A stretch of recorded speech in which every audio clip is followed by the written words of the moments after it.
A bolha da IA ela é bem pior do que você imagina. A Nvidia foi a primeira empresa da história a chegar num valor de mercado de 5 trilhões de dólares. Isso é 5 vezes mais do que o valor de mercado de todas as empresas da Bolsa Brasileira juntas. A OpenAI, a empresa por trás do ChatGPT, é considerada a startup mais valiosa do mundo. São 500 bilhões de dólares de valor de mercado, mesmo com as estimativas apontando para um prejuízo de 27 bilhões de dólares em 2025. Então, sim, uma empresa de meio trilhão de dólares que não dá lucro. E a Palantir também viu as ações explodirem. Desde a estreia dos papéis em 2020, o preço das ações já acumularam uma alta de cerca de 2.500%. E só nesse ano foi 130% de valorização. E por conta dessa valorização, a Palantir hoje vale mais de 400 bilhões de dólares. Ela negocia a 400 vezes o lucro. Ou seja, o investidor da Palantir precisaria de 400 anos do lucro atual da empresa para ter o dinheiro de volta somente com o lucro dela. E as pessoas começaram a se perguntar, será que existe uma bolha se formando? Porque basta você olhar no Google Trends e você vai descobrir que o termo AI Bubble simplesmente não para de subir. O cenário está ficando tão delicado que até mesmo grandes investidores e apoiadores da inteligência artificial estão assustados com o rumo que a economia americana está tomando. E por isso eu decidi fazer esse vídeo aqui para explicar para vocês o que está acontecendo, como você pode se preparar de alguma forma para um possível estouro da bolha de IA e colapso no mercado de ações. Mas antes de mais nada, deixa o like aqui no vídeo, se inscreve no canal, isso é muito importante para que o YouTube entenda que você quer receber mais conteúdos de investimentos e para fortalecer também o nosso trabalho por aqui. Para explicar o que está acontecendo hoje com a bolha da IA, a gente precisa voltar 400 anos atrás, mais especificamente em 1636, na Holanda. Naquela época, a Holanda era a potência econômica da Europa. Amsterdã era o centro financeiro do mundo. Os holandeses tinham acabado de inventar a bolsa de valores e estavam dominando o comércio global. E foi exatamente nesse ambiente de prosperidade e inovação que surgiu uma febre por flores. Flores, tulipas, para ser mais exato, e essas flores tinham sido trazidas da Turquia algumas décadas antes e se tornaram um símbolo de status entre a elite holandesa. Hoje em dia, se você quer parecer rico para os outros, você compra um carrão, uma casa grande moderna, mas na época, se você queria parecer rico, você precisaria ter tulipas no seu jardim. Mas algumas tulipas eram especiais. Elas tinham padrões únicos, cores raras, listras que pareciam obras de arte, e quanto mais rara a tulipa, mais valiosa ela se tornava. E foi aí que a loucura começou. As pessoas compravam e vendiam bulbos de tulipas que ainda nem tinham sido plantadas. Você comprava um contrato hoje, prometendo que no próximo inverno você receberia um bulbo de tulipa, e esse contrato podia mudar de mãos 5, 10, 15 vezes antes da tulipa sequer existir. E os preços? Eles ficaram completamente insanos. O único bulbo de tulipa, Semper Augustus, que é a mais rara e desejada de todas, chegou a valer 5.000 florins. Pra você ter noção, isso era equivalente ao preço de uma mansão completa em Amsterdã. Gente comum começou a vender casa, terra, joia, tudo que tinha para comprar flores. Porque todo mundo sabia de alguém que tinha comprado uma tulipa por 100 florins e vendido por 500 uma semana depois. Os marinheiros eles estavam largando os navios, os carpinteiros estavam abandonando as ferramentas, todo mundo queria entrar nos negócios das tulipas. Até que no dia 3 de fevereiro de 1637, um leilão na cidade de Haarlem, algo estranho aconteceu. Simplesmente ninguém apareceu para comprar. Os leiloeiros ficaram desesperados, os vendedores começaram a baixar os preços de 2.000 florins para 1.500, de 1.500 para 1.000, de 1.000 para 500, e mesmo assim ninguém comprava. A notícia se espalhou pela Holanda em questão de dias e o pânico se alastrou por todo o país. Todo mundo correndo para vender antes que fosse tarde demais. Mas o número de vendedores era infinitamente maior que o número de compradores. Os preços despencaram 90% numa semana. E aquela tulipa, a Semper Augustus, que valia 5.000 florins, passou a valer 50. Isso supondo que você encontrasse alguém disposto a comprar, o que era raro. E em fevereiro daquele ano, quando a bolha estourou, foi a mesma época que as flores começaram a brotar. Até aquele momento, os bulbos estavam enterrados. Ninguém via nada. Você estava negociando uma promessa, um contrato, um papel. Mas no final de janeiro, início de fevereiro, os brotos começaram a aparecer na terra. E de repente, todo mundo percebeu que eles estavam negociando flores. Flores que murcham numa semana. Flores que qualquer um pode plantar. Flores que não valem o preço de uma mansão. E milhares de pessoas perdendo tudo. Contratos foram cancelados por uma fração do valor. Pessoas que tinham vendido as casas para comprar tulipas ficaram na rua. E a parte mais irônica de tudo isso é que as tulipas continuaram existindo. As flores eram lindas. Elas realmente embelezavam os jardins. Então o problema nunca foi a tulipa. O problema foi o preço que as pessoas estavam dispostas a pagar pelas tulipas. E aquele preço estava totalmente desconectado da realidade. E por que eu estou contando tudo isso? Porque essa foi a primeira bolha da história do mercado financeiro. Foi a bolha original, digamos assim. E eu acho que o ser humano não aprendeu nenhuma lição com essa bolha. Porque 368 anos depois, em 2005, um homem chamado Michael Burry estava sentado no escritório dele da Califórnia quando ele descobriu algo que ninguém mais parecia estar vendo. O mercado imobiliário americano estava em plena euforia. Todo mundo conseguia comprar uma casa. Os preços não paravam de subir. E os bancos, eles emprestavam dinheiro para qualquer um. Surgiram até os famosos empréstimos ninja, que significava no income, no job, no assets. Literalmente, sem renda, sem emprego, sem patrimônio. E aí você não tinha como provar que ganhava dinheiro? Não tem problema. Tá desempregado? Tranquilo. Não tinha nenhum bem no seu nome? Tá tranquilo também. A gente empresta mesmo assim. E esses empréstimos malucos eram empacotados em produtos financeiros complexos, com nomes complicados, como CDO, MBS, subprime, e vendidos como investimentos seguros para bancos e fundos do mundo inteiro. Michael Burry olhou para aqueles números e percebeu, aquilo era insustentável. As pessoas estavam comprando casas que não podiam pagar, os bancos estavam emprestando dinheiro que não ia voltar, e o preço das casas estava totalmente desconectado da realidade. Ele viu as tulipas de novo, só que dessa vez, no lugar de flores, eram casas. E o Burry fez algo que todo mundo achou que era loucura. Ele apostou contra o mercado imobiliário. Ele criou um instrumento financeiro para lucrar com a queda daqueles títulos que todo mundo achava que eram seguros, e demorou um pouquinho, mas 3 anos depois, ele provou que ele estava certo. Em 2008, a bolha estourou, a inadimplência do mercado imobiliário escancarou o erro dos bancos e a economia mundial entrou em total colapso. A crise do subprime ficou conhecida como a maior crise da era moderna. Trilhões de dólares foram parar no fundo da lata de lixo, e naquele ano, Michael Burry ganhou 700 milhões de dólares. A história virou um filme, e diga de passagem, um ótimo filme, só que 17 anos depois, o famoso investidor que previu a bolha do mercado imobiliário americano, mais especificamente no dia 30 de outubro, algumas semanas atrás, postou a seguinte frase no Twitter: às vezes, nós vemos bolhas. Às vezes tem algo que a gente pode fazer. E às vezes, a única jogada vencedora é não jogar. Esse homem, que previu a maior bolha de todos os tempos, dizia ao mundo que uma nova bolha no mercado americano estava sendo formada. Na realidade, não foi só ele. Grandes visionários do Vale do Silício, inclusive CEOs de grandes empresas de IA, estão dizendo que os preços das empresas estão chegando em níveis difíceis de justificar. No dia 31 de outubro de 2025, o Sam Altman, que é o CEO da OpenAI, dono do ChatGPT, participou do podcast BG2Pod, junto com o Satya Nadella, que é o CEO da Microsoft, e foi um podcast de 1h30. Mas lá no minuto 17, uma coisa muito curiosa aconteceu. O Brad Gerstner, que é o host do podcast, fez a seguinte pergunta para o Sam e para o Satya. I asked Jensen on this pod if there was any chance over the course of the next 5 years we would have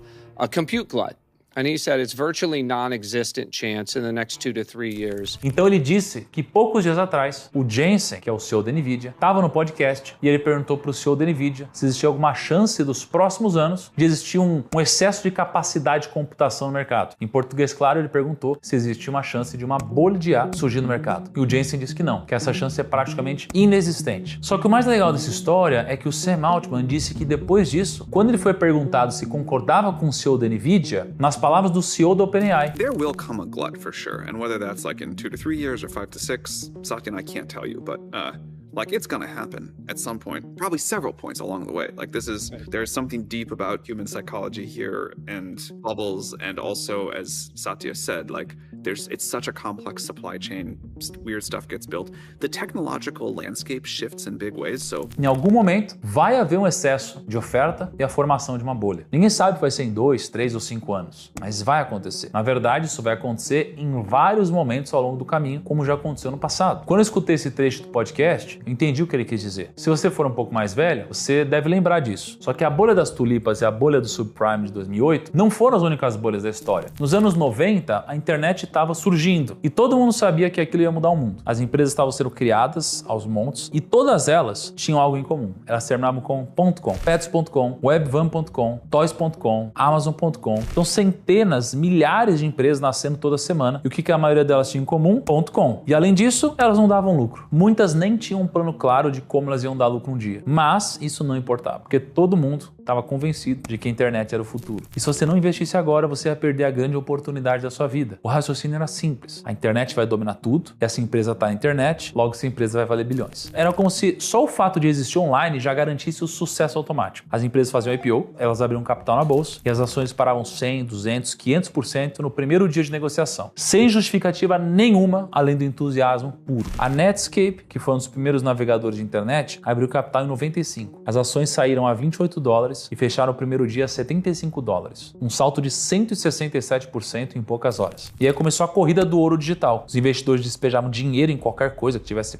.com no nome. Fundos de venture capital brigavam para investir. Todo mundo queria um pedaço daquele bolo. E a Pets.com, por exemplo, criou um mascote. Um cachorrinho de pelúcia chamado Sock Puppet, que aparecia em todos os lugares. Comercial de TV, outdoor gigante, entrevista. E a empresa gastou uma fortuna em marketing. Qual que era o problema? O negócio não fazia sentido nenhum. Eles vendiam ração ração e produtos para animais pela internet. Só que ração é pesada, custa caro para transportar. Eles entregavam de graça, então cada venda que eles faziam, eles perdiam dinheiro, mas os investidores não ligavam, porque crescimento era mais importante que lucro. A ideia era, primeiro você cresce, domina o mercado, e depois você descobre como ganhar dinheiro. A Webvan era outro exemplo clássico. Eles queriam revolucionar o mercado de supermercados, você fazia o pedido online, eles entregavam na sua casa em 30 minutos. Para isso, eles construíram centros de distribuição gigantescos, do tamanho de vários campos de futebol, equipados com tecnologia de ponta. Eles gastaram mais de $1 bilhão antes mesmo de entender se o negócio ia funcionar, e no auge da bolha, a Webvan valia $1,2 bilhões.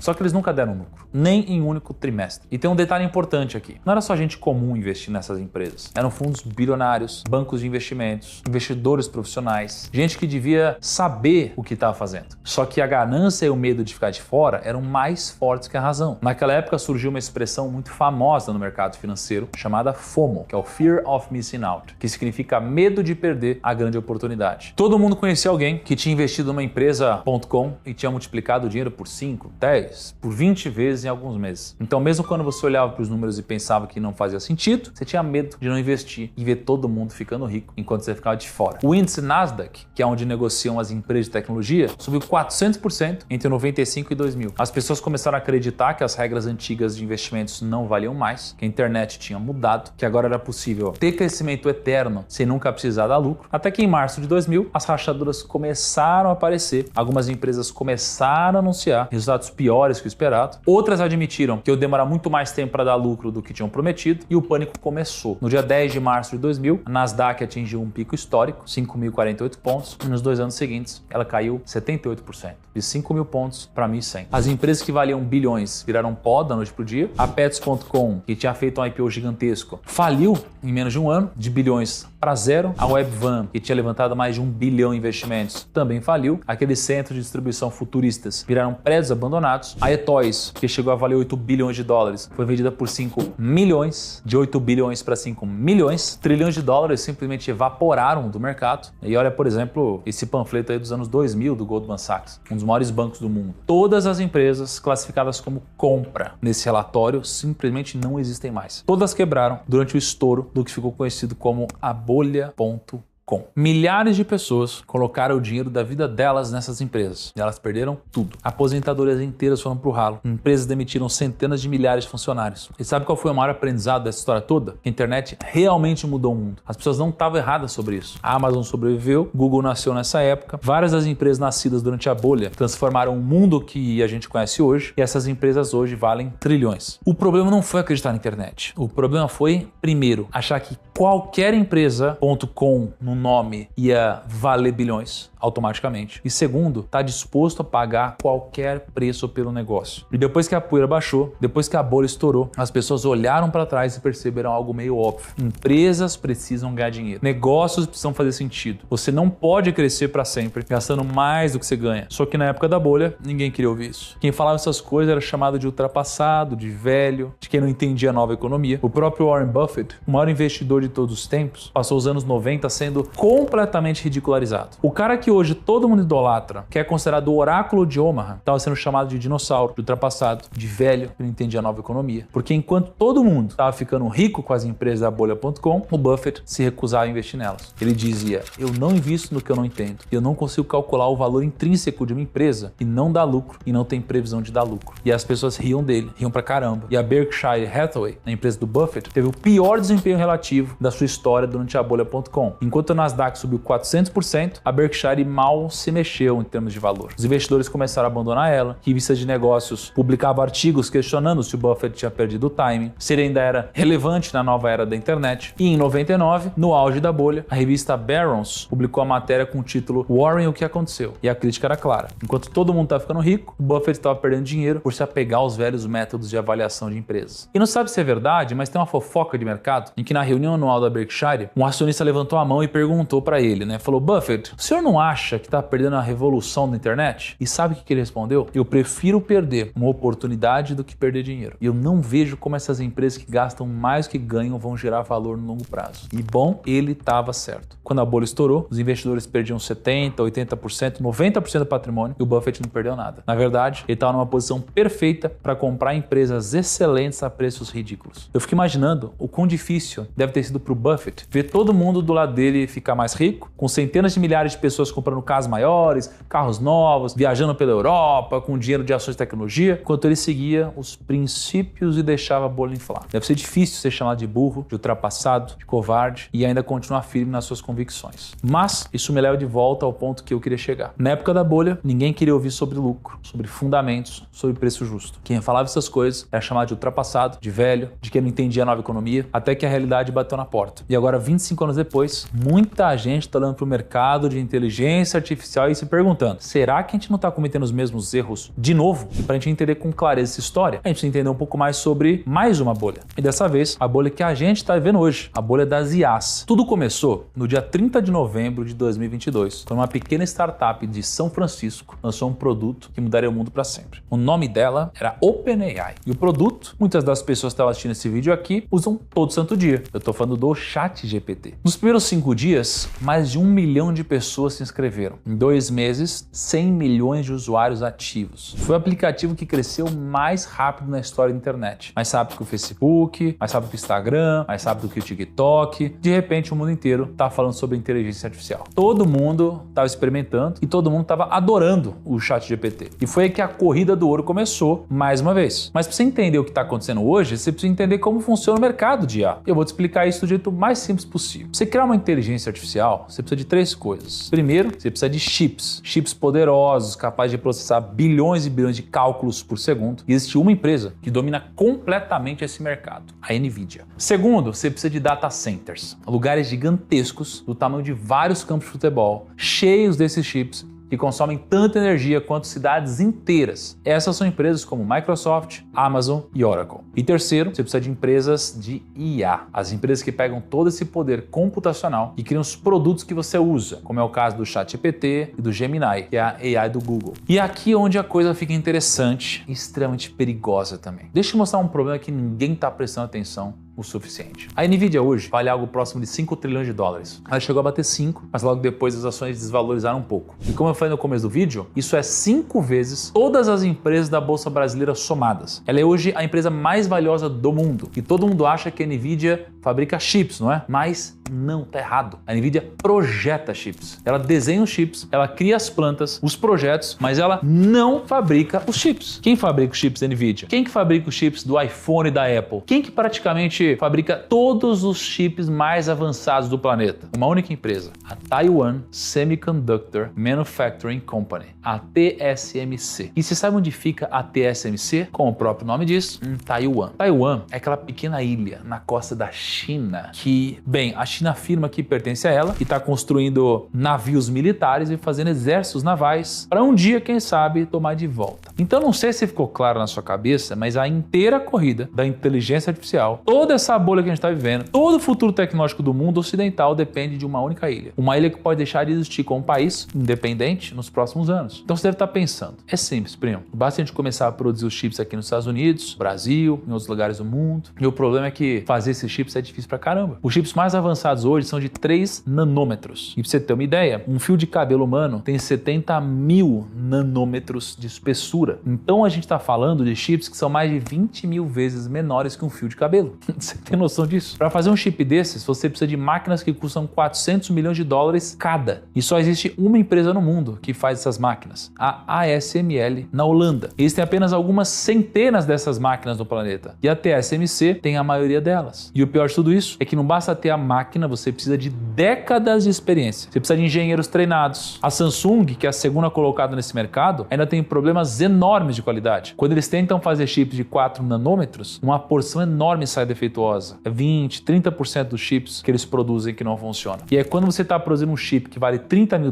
perder 20% da produção é inviável. A Nvidia aprendeu isso da pior forma. Durante a pandemia, eles usaram a Samsung para fabricar alguns chips e a qualidade era tão ruim que eles voltaram correndo para a TSMC. Então, se algo acontecer com Taiwan, se a China invadir, se houver um bloqueio, se houver qualquer problema, toda a indústria de inteligência artificial vai para o espaço. A Nvidia para, a Apple para, o efeito cascata atinge a Amazon, Microsoft, Google, Meta, Tesla, todo mundo. É um castelo de cartas gigantesco e ele está apoiado numa única ilha no meio do Oceano Pacífico e que tem uma grande chance de sofrer um ataque da China nos próximos anos. Mas vamos deixar Taiwan de lado por um segundo e vamos olhar para os números. Porque se nada der errado, se Taiwan continuar existindo, se a TSMC continuar produzindo chips, tem outro problema enorme acontecendo aqui. A OpenAI, que é a empresa por trás do ChatGPT, a maior empresa de IA do mundo, vale $500 bilhões. 500 bilhões de dólares. Só que sabe quanto de receita ela faz por ano? 12. E sabe qual é o lucro dela? Não existe. Ela não dá lucro. Pelo contrário, as projeções apontam que ela vai ter um prejuízo de $27 bilhões em 25. É exatamente isso. Uma empresa que vale $500 bilhão vai perder 27 bilhões esse ano. Como que isso é possível? Como que uma empresa pode valer tanto dinheiro sem dar lucro? E a resposta é simples, porque os investidores acreditam que no futuro ela vai dar muito lucro. Eles estão apostando no potencial dela. Afinal de contas, segundo o próprio Sam Altman, o ChatGPT tem mais de 800 milhões de usuários ativos por semana. 10% da população mundial usa o ChatGPT toda semana. E apesar desse número ser sensacional, a matemática por trás do lucro da OpenAI é um pouco preocupante. Eu vou pausar o vídeo por alguns segundos para explicar uma coisa importante para quem está assistindo o vídeo e não sabe nada de mercado financeiro, tá? Quando você compra uma ação, você está comprando um pedacinho de uma empresa. E o que justifica o preço dessa ação? O lucro que essa empresa gera. Existe um indicador muito usado no mercado que chama PL. E PL significa preço sobre lucro. Basicamente funciona assim. Se uma empresa tem um PL de 10, significa que o preço da ação é 10 vezes o lucro anual dela. Ou seja, se ela mantiver o lucro atual, em 10 anos você vai ter de volta o dinheiro que você investiu só com os lucros. Via de regra, quanto menor o PL, mais barata uma empresa. A Apple, por exemplo, tem um PL de 36, a Meta 26 e o Google 27. O Ibovespa, que é a nossa bolsa, tem hoje um PL médio de 10. E a Palantir, que é uma empresa de IA, explodiu, tem um PL de 400. Isso significa que, mantendo o lucro atual, você precisaria de 400 anos de lucro da Palantir para recuperar o investimento. Mas espera que fica pior. A Palantir, pelo menos, dá lucro. A OpenAI não só não dá lucro, como está queimando bilhões de dólares todo ano. E em julho desse ano, o JP Morgan disse que a OpenAI vai gastar até 46 bilhões de dólares nos próximos 4 anos. Isso só para investir em pesquisa e novos produtos. E não é só ela. Praticamente todas as startups de IA estão nessa situação. Elas valem bilhões, mas não ganham dinheiro. Elas gastam cada vez mais. E agora você deve estar pensando, beleza, se elas estão gastando cada vez mais dinheiro, para onde está indo essa grana? E a resposta é para Nvidia, para comprar chips. E agora vem a parte que, quando eu descobri, me deixou genuinamente assustado. Tem um gráfico circulando na internet, foi construído pela Bloomberg, que mostra como o dinheiro está fluindo no mercado de IA. E quando você para analisar esse gráfico, você percebe que é basicamente um esquema circular. Deixa eu te explicar como que funciona. A Nvidia investiu 100 bilhões de dólares na OpenAI. E a OpenAI usou esse dinheiro para comprar chips da Nvidia. A OpenAI também fechou um contrato de 300 bilhões de dólares com a Oracle para usar os data centers. Pensa comigo, se a demanda pelos chips da Nvidia é tão alta, se o preço está subindo tanto, por que eles precisariam garantir a compra dos próprios chips? E tem mais. A AMD é uma empresa americana que fabrica chip e a AMD fez um acordo com a OpenAI. A OpenAI compra chip da AMD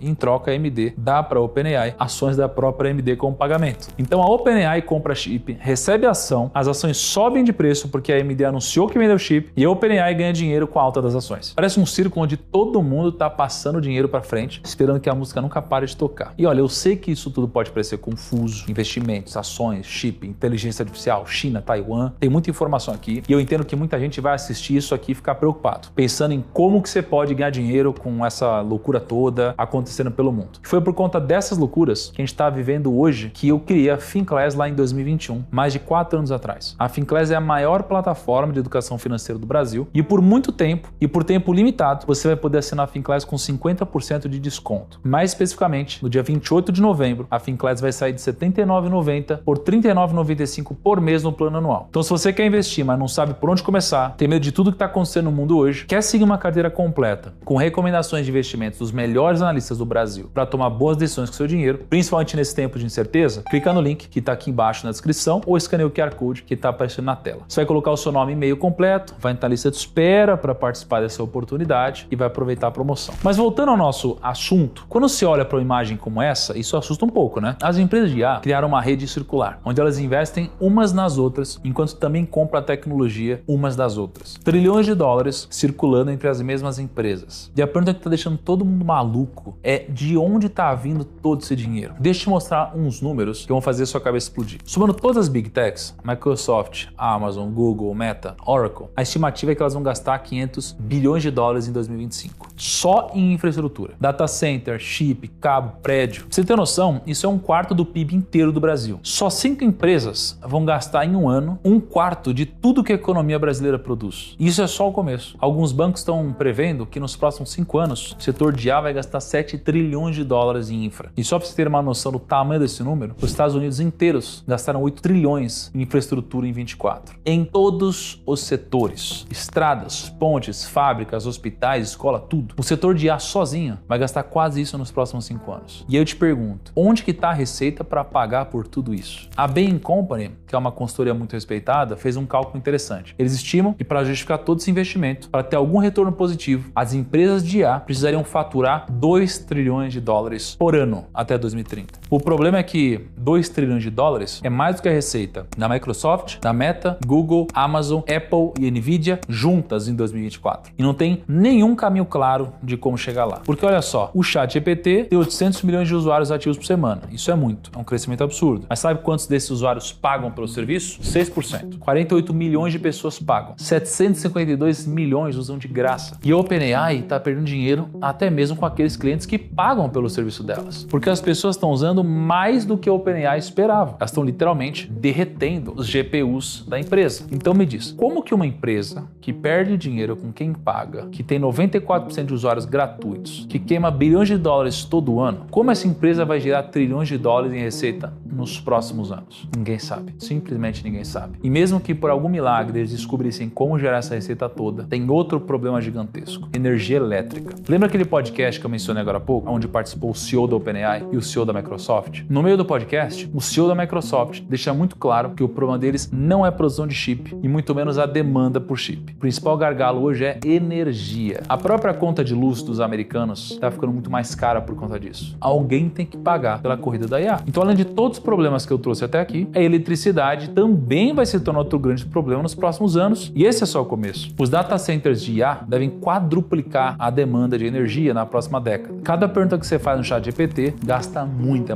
energia. E de onde que o mundo vai arranjar energia assim para todo o crescimento? Uma das soluções que o governo americano vem apostando é a construção de usinas nucleares. O problema é que construir uma usina leva 10 anos, sem falar a dor de cabeça que é aprovar isso entre todo mundo do governo. Só de papelada deve ter mais uns 4 ou 5 anos. Mas as empresas de IA não podem esperar 15 anos. Elas precisam de energia para ontem. Então o que algumas estão fazendo? Elas estão instalando geradores a diesel nos próprios data centers. A xAI, empresa do Elon Musk, fez exatamente isso. Eles compraram geradores gigantes, eles ligaram e eles estão passando por cima de todas as regulações ambientais. E como se não bastasse a falta de energia, ainda existe um outro problema: a vida útil dos chips. Sabe quanto tempo dura um chip da Nvidia nesses data centers? As empresas estão dizendo para os investidores que dura de 4 a 6 anos. Mas a Nvidia lança chip novo todo ano. E a cada chip novo, que é significativamente mais poderoso que o anterior vai ficando desatualizado. Na prática, um chip fica obsoleto em 1 ou 2 anos, não em 6. O que significa que essas empresas vão ter que substituir todos os chips muito mais rápido do que estão dizendo para os investidores. Isso vai custar centenas de bilhões de dólares a mais. E você lembra lá no começo do vídeo que eu falei que o Michael Burry, aquele investidor que previu a bolha do subprime em 2008, tinha postado no Twitter que às vezes a gente vê bolha, às vezes tem algo que a gente pode fazer e às vezes a única jogada vencedora é não jogar? Pois é, parece que dessa vez ele decidiu jogar. O Michael Burry entrou short em 2 empresas de IA. Para quem não sabe o que é short, é quando você entra apostando contra uma empresa. Digamos que uma ação está negociando a R$10, mas você acredita que nos próximos meses vai cair para 5. O que você faz? Você aluga essas ações de alguém, em troca você paga uma taxinha para essa pessoa por ter pegado emprestado essas ações, e agora você tem essas ações nas mãos e aí você vende elas no mercado pelos R$10 que elas valem. Daqui a alguns meses, se de fato cair para 5, você recompra essas ações por 5 e fica com a diferença. Por exemplo, se a taxa do aluguel das ações foi de 50 centavos, isso significa que você lucrou R$4,50 por ter entrado short naquele ativo. Só que ao invés das ações caírem, elas podem subir. E aí você vai ter que pagar a taxa do aluguel e ainda vai ter que recomprar as ações por um preço maior. E nesse caso, você vai perder muito dinheiro. E é esse movimento que o Michael Burry está fazendo. Ele está apostando contra 2 empresas de IA, a Nvidia e a Palantir. Ele comprou 50 mil contratos de opções de venda, a gente chama isso de put, das ações da Palantir. E esses contratos têm exercício para 2027. Para você que não entende de opções, vou mastigar explicar aqui. Quando você compra uma opção de venda, você está comprando o direito de vender uma ação a um preço específico até uma data específica. Então o Burry comprou o direito de vender milhões de ações da Palantir por um preço fixo até 2027. Quanto que ele gastou? 9,2 milhões de dólares. E se a ação da Palantir despencar, se ela cair para zero, por exemplo, ele pode ganhar até 240 milhões de dólares. Isso é um retorno de 26 vezes o investimento dele. Só que tem um detalhe importante aqui. Se a ação da Palantir ficar acima de 50 dólares até 2027, esses contratos viram ó. Os 9,2 milhões evaporam, ele perde tudo. Então ou ele ganha muito dinheiro ou ele perde tudo que ele investiu. Mas não é só isso. Tem algo ainda mais interessante nessa história toda. Em 2008, quando o Burry apostou contra o mercado imobiliário, ele gerenciava o dinheiro das outras pessoas. Ele tinha cotistas do fundo dele, investidores que colocaram o dinheiro nas mãos dele. E sabe o que aconteceu? Ele fez a mesma coisa que está fazendo agora. Ele apostou contra o mercado americano, mas ele foi um pouco precoce na tese dele, porque ele montou a posição em 2005, 3 anos antes da crise. Então, enquanto a crise demorava para estourar, enquanto o mercado continuava subindo e todo mundo ficando rico, os cotistas do Burry ficaram desesperados. Eles ligavam para ele todo dia, mandavam e-mails furiosos, pediam o dinheiro de volta, alguns até processaram ele. O cara estava certo, mas estar certo antes da hora pode significar que você está errado. Dizem que mais dinheiro foi perdido tentando prever crises do que nas próprias crises. E eu acho que o Michael Burry não queria passar por toda aquela pressão psicológica de novo, então ele fechou o Sion Capital, ele encerrou o fundo dele, ele devolveu o dinheiro de todos os investidores, ele dispensou quase toda a equipe e agora ele gerencia basicamente só o dinheiro dele. Sabe o que isso significa? Significa que dessa vez não tem cotista ligando para pedir resgate, não tem regulador vigiando cada movimento dele, não tem cobrança de desempenho, não tem pressão de terceiros. Se ele estiver errado, ele perde o próprio dinheiro. Se ele estiver certo, ele ganha sozinho. E ao mesmo tempo que o Burry aposta contra o mercado de IA, aquele mesmo velhinho que 25 anos atrás foi ridicularizado por não ter participado da bolha.com, nesse exato momento, não tem nenhuma posição significativa em empresas de IA. Para ser mais exato, o Buffett tem uma posição pequena. Recentemente ele comprou 4 bilhões de dólares em ações do Google, mas por outro lado, a Berkshire nunca antes na história teve tanto caixa. Ao invés de ir às compras como de costume, a montanha de dinheiro da Berkshire subiu para 382 bilhões de dólares no balanço do terceiro trimestre. É simplesmente o maior valor de caixa da história da empresa. E mais uma vez, Warren Buffett, no auge dos seus 95 anos, não está muito afim de participar da festa. Ele está deixando as empresas que não dão lucro para outras pessoas que serão dispostas a comprá-las. E a pergunta que eu faço para vocês agora é, assim como Michael Burry, vocês também acham que a gente está vivendo uma bolha das IAs? Deixa aqui nos comentários a sua opinião, mas para tentar responder essa pergunta, vamos aos fatos. Quais são as semelhanças e diferenças entre todas essas bolhas que eu trouxe até aqui? Partindo para a primeira diferença. Dessa vez as empresas são lucrativas. E aqui é onde muita gente se confunde. Uma bolha não acontece somente porque os preços explodiram. Uma bolha acontece quando os preços sobem e o lucro das empresas não acompanha esse preço. Mas como vocês podem ver, esse é o lucro e o preço da ação da Nvidia. A empresa no centro da suposta bolha da IA. E sim, a ação subiu, mas o lucro subiu praticamente na mesma proporção. 20 anos atrás, na bolha.com, a maioria das empresas não tinha receita nenhuma. Eram ideias, sonhos, sites bonitos e a promessa que um dia eles dariam dinheiro. Hoje a Nvidia dá lucro, a Microsoft dá lucro, o Google dá lucro, a Meta dá lucro. Essas empresas não são fumaça. Elas têm negócios reais, clientes reais, produtos reais. São empresas gigantes, gigantescas, com milhares de funcionários. E, obviamente, existem algumas empresas como a OpenAI e a Palantir que ainda precisam mostrar nos próximos meses e anos resultados que justifiquem o preço delas. Mas as Big Techs nunca tiveram tanto lucro na história. Segunda diferença. Quando a bolha.com estourou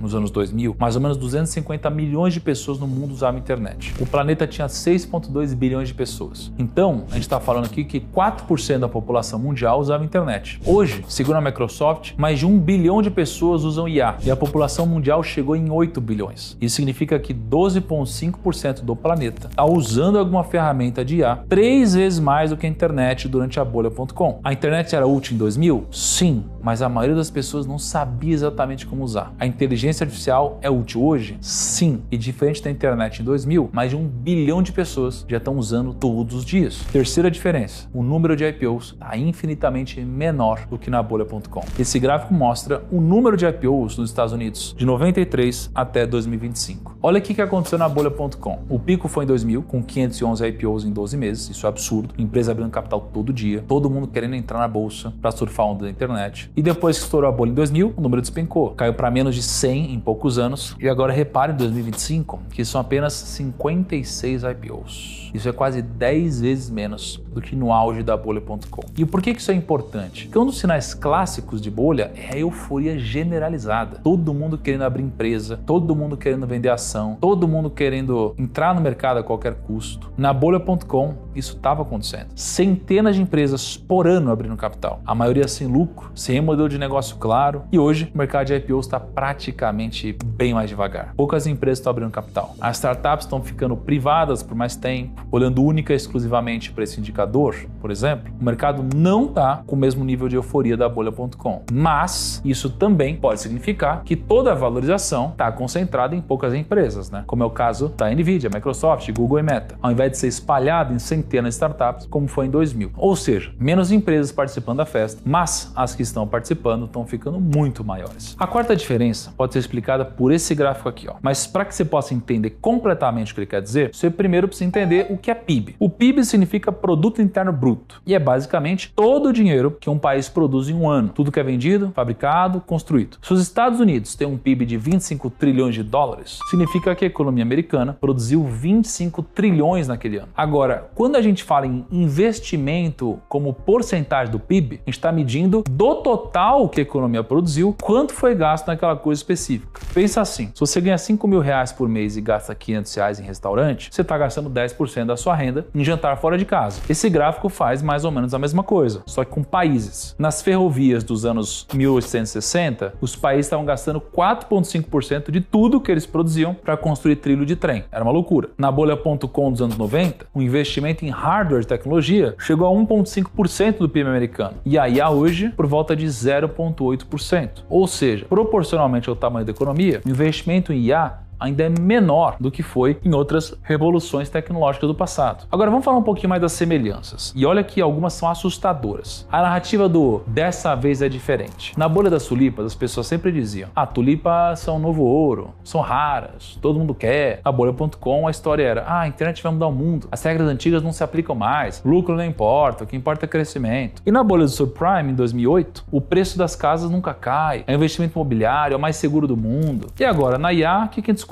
A inteligência artificial vai revolucionar a humanidade, é a maior revolução tecnológica da história, quem não investir vai ficar para trás. Você percebe o padrão? Em todas as bolhas existe uma narrativa poderosa que justifica preços absurdos. Realmente o mercado imobiliário é poderoso, a internet mudou o mundo, tenho certeza que a IA também tem muito a entregar. Só que até mesmo uma Ferrari, se comprada por um preço errado, vai ser um péssimo negócio. E essa é a segunda semelhança, a desconexão entre o preço e a realidade. A Palantir, aquela empresa que o Michael Burry está apostando contra, teve um lucro de 1,5 bilhão de dólares em 25. E é muita coisa. Só que ela é uma empresa que vale quase 500 bilhões de dólares. É como se você tivesse uma barraquinha de cachorro-quente que tem 50 mil reais de lucro anual. Só que alguém decide comprar sua barraquinha por 15 milhões de reais. Você até pode continuar fazendo sua barraquinha crescer, encontrar um ótimo ponto de venda e tudo mais, mas você concorda que o preço da barraca de cachorro-quente está salgado? E falando um pouco mais de preço, Warren Buffett, na tentativa de prever possíveis crises do mercado americano, criou um indicador chamado de Buffett Indicator. Esse gráfico compara o valor total de todas as empresas na bolsa americana com o PIB nos Estados Unidos. Funciona assim: se todas as empresas da bolsa somadas valem 25 trilhões de dólares e o PIB americano é 25 trilhões, a proporção é de 100%. Significa que a bolsa vale o mesmo que tudo que o país produz no ano. Historicamente, a média fica em torno de 85%, que é aquela linha tracejada ali no meio do gráfico. E sempre que a gente está acima dessa linha, a gente tem grandes crises acontecendo. Em 2000, na bolha.com, chegou a 140%. A bolsa despencou logo depois. Em 2007, antes da crise subprime, chegou a 110%. E de novo veio o estouro. E agora em 25 passou de 200%. Isso significa que o valor de todas as empresas na bolsa americana é mais que o dobro de tudo que a economia americana produz num ano. E para você ter uma noção, a gente está num nível nunca visto na história. Nem na bolha.com, nem antes da crise de 2008, nunca. Infelizmente, ninguém tem bola de cristal para adivinhar qual vai ser o futuro do mercado americano e da bolha das IAs, mas o fato é que existem muitas semelhanças e diferenças entre o mercado de IA que a gente está vivendo e outras bolhas que aconteceram no passado. Com base em tudo que vocês assistiram no vídeo de hoje, deixa aqui nos comentários se vocês acreditam que a gente está vendo uma bolha ou não. Sinceramente, eu sou um usuário ferrenho de IA, mas já faz um tempo que eu não venho sendo otimista em relação ao preço do mercado americano. Se você me acompanha no Rumo ao Trilhão, o quadro onde eu invisto toda semana o meu dinheiro publicamente, você já deve ter percebido isso. Turma, eu vou ficando por aqui. Um grande abraço, até o próximo vídeo e tchau.